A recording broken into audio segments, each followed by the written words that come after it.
Hi guys, my name is Majid, and in today's video I'm going to be doing my review on the recently released Parrot Bebop drone. Now this drone is something that I was really excited about, and when I first got it, did an unboxing which you guys hopefully saw, and we got a chance to try it out for about 2 weeks, so we have a good point of view on how this drone operates, the features, what we liked and what we didn't like, and things that we'd like to change in the future for maybe another version. So let's get right to the review. The Bebop drone doesn't have a very large footprint. It has dimensions of 28 centimeters by 32 centimeters by 3.6 centimeters. Now this is including the hull. By the hull, I mean the outside protective pieces. And in terms of weight, it weighs 390 grams without the hull and 410 grams with the hull. So overall, it's a very lightweight device. The structure of the Bebop drone is made up of ABS plastic with a little bit of glass fiber reinforcing it. In terms of the motors, it's using 4 brushless Outrunner motors that provide it with a lot of power in order to spin the blades fast enough to bring this device into the air. But not only that, they give it a lot of speed. This drone has the capability of going 13 meters per second horizontally, which is actually quite fast. But it's not just the actual hardware components, it's mixed with a lot of the software side, which is making it possible for you to do all these things. Now, in terms of connectivity, it has 802.11 AC and Wi-Fi standards that can be transmitted in either the 2.4 gigahertz band or a 5 gigahertz band. It has a fairly large signal range, but in my experience it was around 150 meters or 500 feet in which you got the best experience. Now, in terms of sensors, it has a lot of technology packed into the tiny little bundle. It has 3-axis magnetometer, it has a 3-axis gyroscope, a 3-axis accelerometer, and an optical flow sensor for vertical stabilization, which means it pretty much takes a shot every 16 milliseconds and just compares it to the previous shot to determine the speed of the drone. It also has an ultrasound sensor at the bottom of the device, which works up to a flight altitude of 8 meters. So the thing that looks like the speaker at the bottom of the drone is actually an ultrasound sensor, which is using that space to actually see how high the drone is flying. It has GPS tracking, which allows you to do a lot of cool things. So you can set it to go to multiple locations or set a home point, whereas if you lose connectivity, it will return to your home point. That way you don't have a flying drone just stuck in the air, which is definitely something that you don't want. And the automated flight plans are actually very cool as well. You can set it so that it goes around to each individual place and then it makes its way back home. So one of the coolest things about this drone is the camera. It features a 14 megapixel CMOS camera with a fisheye lens that's capable of seeing up to 180 degrees. Now it doesn't actually have any gimbal that's associated with the drone. What it does is all digital. It's happening inside using software, and it allows you to record 1080p video up to 30 frames per second or photo at a pixel of 4096 by 3072, which is a decent size for a picture that it takes, especially if you're high up in the air, it'll look great. The interesting thing is that it doesn't have a 3-axis gimbal like you see on some of the other drones, so you can't hook up another external camera, but the camera that it does have allows you to do everything that you'd be able to do on a drone with an actual gimbal. But it uses digital cropping and panning to simulate a 3-axis gimbal, and it actually has a very, very clear and stable picture because it's using a much larger picture to crop in on. So that's one of the cool things. It gives you a very, very stable picture, and it looks very good overall. It comes with 2 batteries included in the box, which is very, very cool, but they are 1200 milliamp hour batteries, and they don't actually go for as long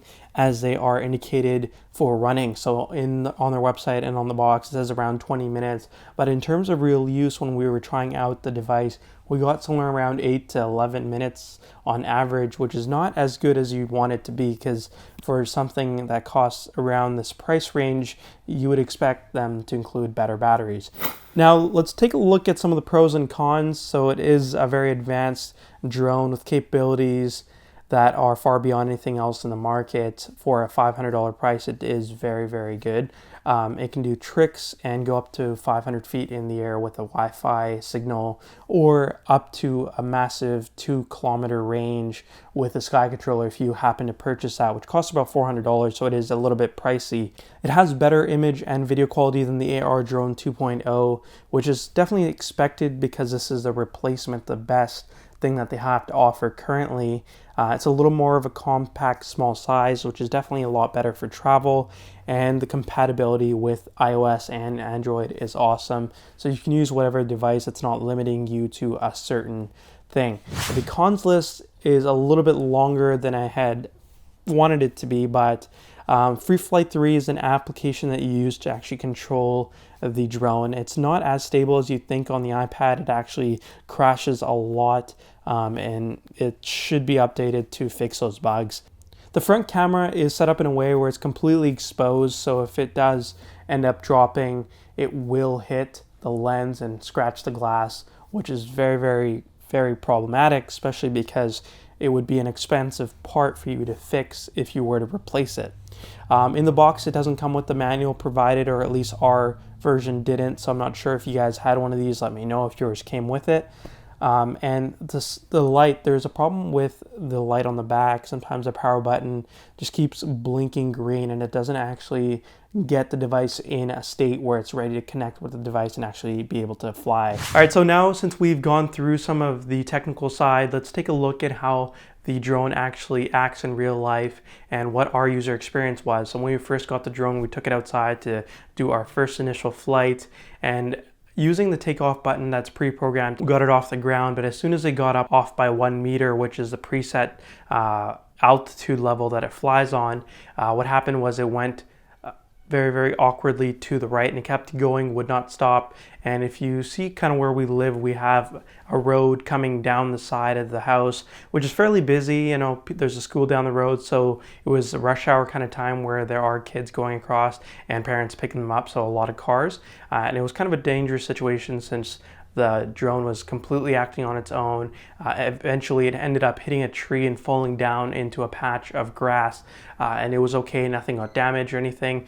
So the next time we took it up to the school field, which is actually pretty big. There's a school down the road from us, and we ended up tying a string to it just in case we were afraid that something like that would happen again, where the drone would act irrationally and just go away from us. But that didn't end up happening. We got a decent amount of control. It was very easy to fly at first, but it was kind of odd getting to learn the on-screen controls, but it does work fairly well. In terms of the Wi-Fi range, it's not as good. About 500 feet was what we got, and then it started to weaken, and there were some points where we lost contact with the drone, so the application was trying to search and reconnect with it, but it wasn't working. Now, when we did get it connected, it was very, very easy to fly. There was something very odd with this specific drone. It's supposed to record your video as soon as it lifts off from the ground. That way you'll capture all the experiences that you're having with the flights. But for our certain drone, for some reason, it only captured 1 or 2 videos, and that's after us double checking to see if the red recording light was blinking back and forth, just to identify that it is recording. So on the interface of the FreeFlight 3 app, it does show that, hey, it's blinking, the video should be recording, but for whatever reason, there was some error and none of the video got captured. So that's one of the reasons we can't really show you too much of our experience, because it was actually never captured, or if it got deleted, we don't know what the situation was, but that was definitely an issue because we wanted that footage. Now, another cool thing about this drone is that it's preset with Acrobatics that it comes with in the FreeFlight 3 app. With the tap of your thumb, it'll actually do some tricks for you, including front flips, back flips, side rolls. The only problem being that when we tested it, we were testing it on a surface where there's a long empty road, and we thought it would work no problem, no issues, since we tried it before and there's nothing wrong with it. So this incident that we had was actually a front flip. So we went to do a front flip on the drone, and what ended up happening is it didn't really quite complete the front flip. It nosedived right into the ground, which ended up scratching the lens at the very front, and caused the camera to get out of focus. And eventually after that, when we tried to clean it up, the camera just doesn't even work anymore. So aside from that, yeah, there are some issues with how the camera works and exactly how the tricks are carried out within the drone. Just the pre-programming sometimes can get a little glitchy and it won't work, sometimes causing damage to the actual drone depending on where you're flying it. Now, there is a major manufacturer problem with the drone. It has to do with the battery part. Now, the way you actually connect the battery to the drone, you have to pull a little tab which brings out the connector, and a lot of people won't know that right off the bat because it doesn't come with the user's manual. Now, they do have a user's manual that's available for download online, but our unit that we got didn't actually come with a user's manual, so putting in the battery the very first time is very frustrating to figure out how it works because it just would not go in. But aside from that, the battery doesn't actually fit very well on the drone either. It has a little strap which holds it down, but there's supposed to be a little part where it clicks in and it does not hold the battery in place, which makes it kind of loose on the device, and it doesn't have any functionality for being loose. It's just loose because it doesn't work or it's not designed properly. Now, even though the drone didn't really work out for us, we had a lot of problems, issues with this particular unit. It's not a bad device at all. It actually has a lot of features packed into it, and it comes very technologically advanced compared to some of the other drones out there. The things that it can do in such a small package is quite amazing. I think it just needs a little bit more work, and if it was our particular unit that's having this issue, then we'd love to get our hands on another unit and try it out and give it another test. But for our initial first test for flying a drone using an iPad or an iPhone as a controller, it didn't work out so well, but we still like the device. It has a lot to offer for a lot of people that are getting into the market, and trying out drones is very easy, and it's one of the cheaper options to go with, unlike the DJI, which can sometimes be up to $800 to $1,000 depending on which one you get. Alright guys, so that's basically it. If you like the review, make sure to add it to your favorites and subscribe to our channel for more videos to come. We have a pretty good lineup of videos that we're going to be bringing out constantly, so make sure to subscribe. Thanks for watching guys, and we'll see you next time.